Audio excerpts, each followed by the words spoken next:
Doctor Hiren Gohain ছাৰৰ দৰে এজন বৰেণ্য অসমীয়া অসমৰ মুখ্যমন্ত্ৰী ডাঙৰীয়াই ডুপ্লিকেট মাল বুলি যিটো শব্দ ব্যৱহাৰ কৰিছে এইটোৱে শ্লীলতাৰ সকলো সীমা পাৰ কৰি দিছে। এইটোৱে সভ্য সমাজক অপমান কৰিছে আৰু এইটো কেৱল ডক্টৰ হীৰেণ গোহাঁই ছাৰৰ প্ৰতি অপমান নহয়, এইটো সমগ্ৰ অসমীয়া জাতিৰ প্ৰতি অপমান। মই ভাবোঁ যে ডক্টৰ হীৰেণ গোহাঁই ছাৰক যিজন অসমীয়াই ডুপ্লিকেট মাল বুলি ক'ব পাৰে, তেওঁ এজন অসমীয়াৰ হোৱাৰ যোগ্য নহয়, তেওঁ এজন মানুহ হোৱাৰে যোগ্য নহয়, তেওঁ মুখ্যমন্ত্ৰী হোৱাৰটো যোগ্য নহয়।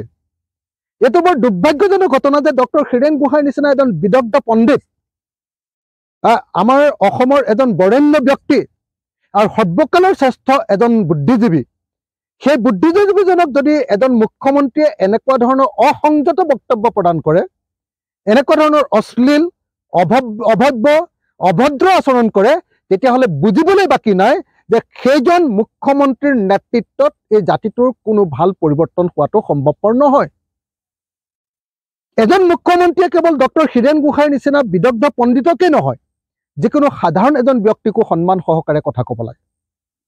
কিন্তু দুৰ্ভাগ্যজনকভাৱে অসমৰ এজন বৰেণ্য ব্যক্তিক তেখেতৰ মতাদৰ্শৰ লগত মিল নোথোৱাৰ কাৰণে এনেকুৱা ধৰণৰ অভদ্ৰ ব্যৱহাৰ কৰিছে, এনেকুৱা অভদ্ৰ আচৰণ কৰিছে আৰু এই আচৰণৰ দ্বাৰা প্ৰমাণিত কৰি দিছে যে আচলতে অসমৰ মুখ্যমন্ত্ৰীজন এজন অসংস্কৃত ব্যক্তি, তেখেতৰ সাংস্কৃতিক জ্ঞান নাই, তেখেত আনকালচাৰ্ড, আৰু এনেকুৱা ধৰণৰ কোনো আনকালচাৰ্ড মানুহবিলাককে আপোনালোকে সকলোৱে জানে, এনেকুৱা ধৰণৰ আনকালচাৰ্ড কামবিলাককে জ্যোতিপ্ৰসাদে আমাৰ দুষ্কৃতি বুলি কৈছিলে।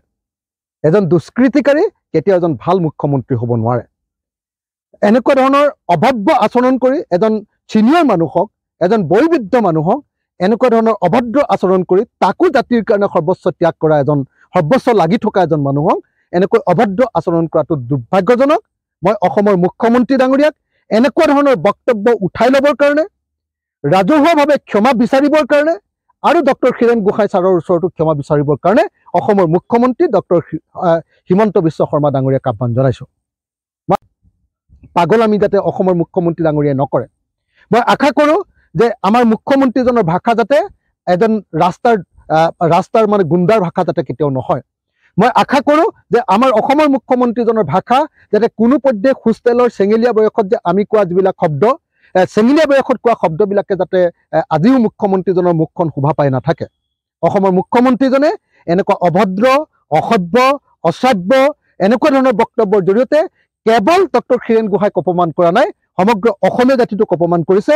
আৰু বিহুৰ সময়ত এনেকৈ ডক্টৰ হীৰেণ গোহাঁই আৰু সমগ্ৰ অসমীয়া সমাজখনক অপমান কৰাৰ কাৰণে তেওঁ আচলতে মই ভাবোঁ যে তেওঁ সাষ্টাংগে প্ৰণিপাত কৰি ক্ষমা খোজা দৰকাৰ।